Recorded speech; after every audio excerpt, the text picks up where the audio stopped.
for you guys. I am exhausted, and Sushi, this fine, beautiful day, chose violence. She very much did. She has been throwing hands at us since 5 in the morning. Guys, she has done amazing with her sleep training, all of that. Like, she sleeps beautifully. She goes to bed at 8. She doesn't wake up till 8 to 9. We're used to this. We are accustomed to a certain lifestyle of sleep with our daughter. We really are. When she wakes up at 5 in the morning, refuses to go down, ready to play and start the day, that takes a toll on both of us.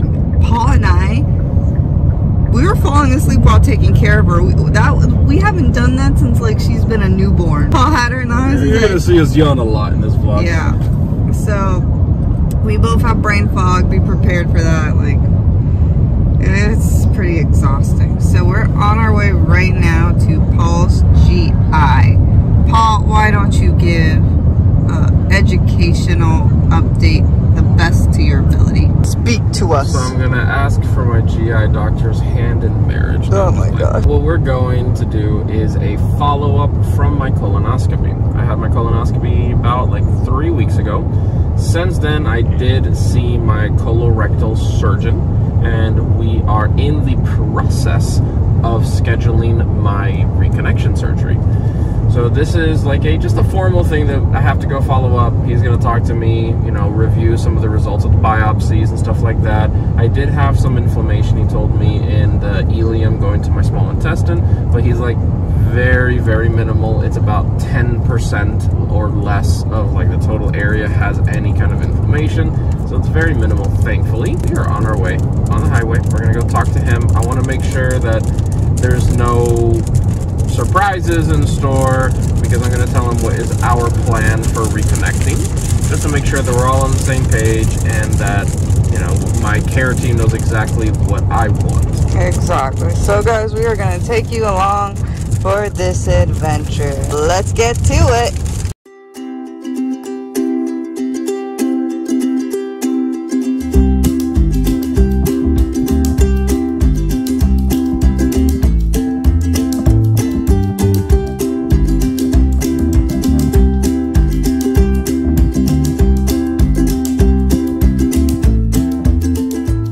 Alright guys, we just got to the office. Paul is getting Sushi all situated. I don't know how, but she has crumbs in her shoes. She usually gets them in their diaper. We don't know how.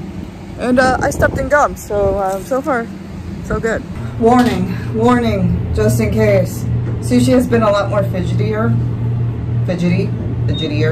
during these appointments. Let's see if she'll let us record, right Paul? Oh yeah, let's see.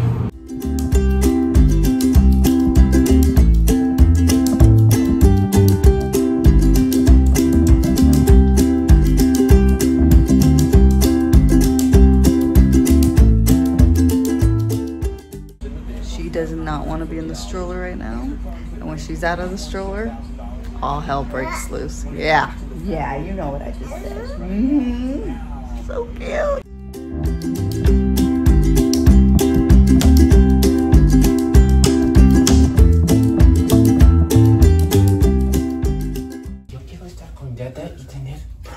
So guys, if you guys have ever seen that Bob's Burgers episode with the little girl, I forgot her name, that Tina gets to babysit with Tammy, and little girl's like talking in like a monstrous voice for her teddy bear.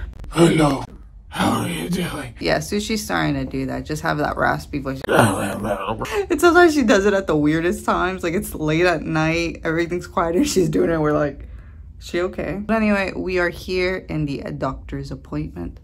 And Paul's carrying Sushi. Sushi is running around like crazy. She refuses to get back in her strollers.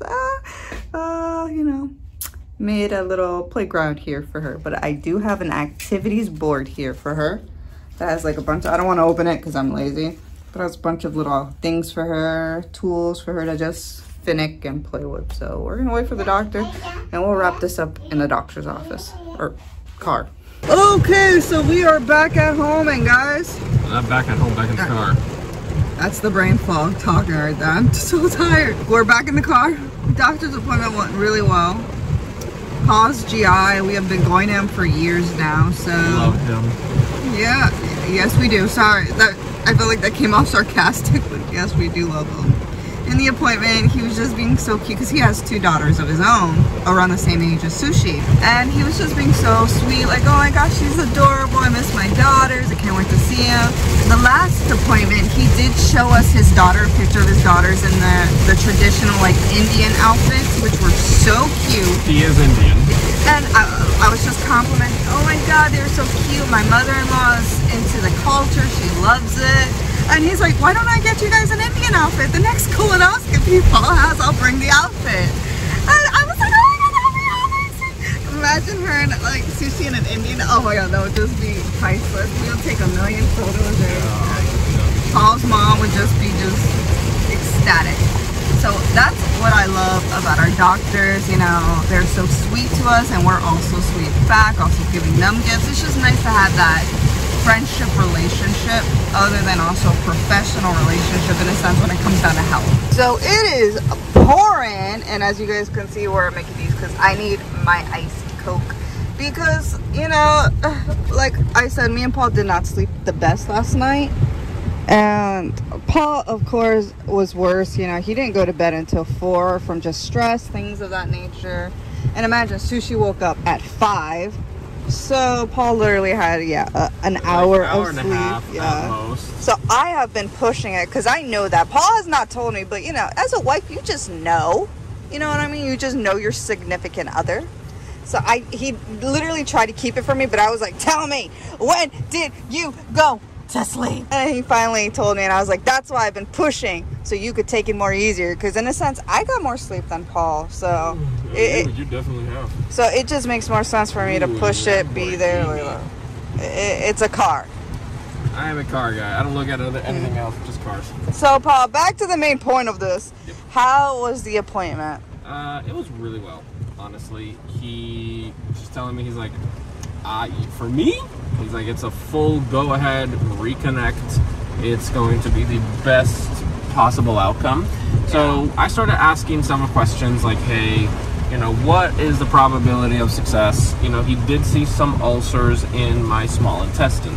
Yeah. So I told him, would you want to scope before the surgery just to be on the safe side? He's like, yeah, we can. He's like, I understand. He understands my concern. Of course.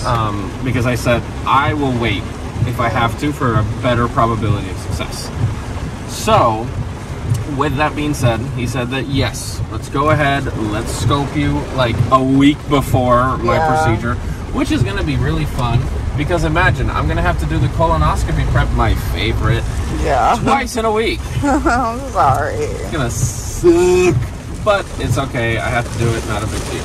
Yeah. So he just wants to check, just to be on the safe side. He's like, I'm not even checking for your colon. He's like, your colon is picture perfect, Crohn's score of 0. So that's excellent. I'm very happy to hear that. His only concern is the ileum, the small little print. He's like, there's one ulcer there. He's like, it's not that big of a deal, but he wants to be on the safe side. Yeah. He did say that could possibly be a sign of Crohn's or Crohn's coming back. He did say that that is a sign of Crohn's disease. Yeah. Obviously, that there's an ulcer there where it shouldn't be, obviously. My concern, which I have read up on the probability that when it comes down to reconnecting, there is a chance that at the site of the reconnecting, Crohn's disease can come back at that site. Yes. Because it's stapled together, and that's just an effect that can happen, right? He said the chance is 50%. Yes. If you do nothing. By nothing means no medication, no aftercare treatment, no aftercare. Exactly. So he said, you're on treatment now, and he's like, I'm going to keep you on treatment. Yeah. So he said that my probability then goes down to 20% or less, which is great. That Crohn's comes back, which is good. Well, let's see what happens. It's scary. I am nervous to do a surgery of this size, and then my other concern was, am I going to be normal? Am I going to feel any different? Is there going to be any kind of problems or anything? Are you going to feel the same way before the surgery, kind of a thing? He said, you, like, pain, 0. Everything, no issues, nothing out of the ordinary. The only thing would be I go to the bathroom a little bit more often. Yeah. He said with how much colon they took out of me, with my personal case, it'll be about 2 to 3 times per day when I would go. Listen, that's okay. Yeah. Before my colostomy surgery, it was like 12 times. I was going, like, that's the worst. But yeah. on a normal, even on a good day, I was already going 2 or 3 times. Yeah. You know what I mean? Like, that was already my norm. So as long as you can at least now eat with no pain, that's all that matters. Yeah, that baffled me after my colostomy surgery, that I could eat and not be in pain. And then he did warn us that I'll get diarrhea for the first like 2 to 3 weeks. It's completely normal. The colon has to kind of go back to what is the new normal. And other than that, I should be able to live a happy, normal life as if I have all my colon. So that's good news. I was very worried. I remember the first time he told me, he's like, I think you're gonna need surgery to remove part of your colon. I was crying in the car. Yeah, now I was upset. This was years ago. Now I want to go back to it and be healthy, normal, everything. So I am excited. Alrighty guys, I think this is where we're gonna end it. I am tired. I don't want to record anymore. Like, just taking care of Paul, taking care of Sushi. I mean, in a day. And then also recording and then having to edit. Listen, this is me on 1 hour of sleep. I can fully function throughout the day. I can do great. Janice suffers more because of narcolepsy. I can make it. It's just, if I don't sleep tonight, tomorrow I'm just going to be gradually worse and worse and worse every day until I'm like, and you know I'm what? going to get worse and worse too for pushing it, because I imagine I've been up since 4 in the morning. I tried to put her back down for bed, Sushi back down for bed like 4 times. It didn't work. Then got her ready for the morning. She did a little playtime. Paul spent some time with her while playing. Well, I got the laundry done, cleaned up our room. Then we went downstairs. I made everybody breakfast, made the dogs breakfast, came back upstairs, clean. Like, I mean, guys, I haven't had a moment. I'm gonna go insane.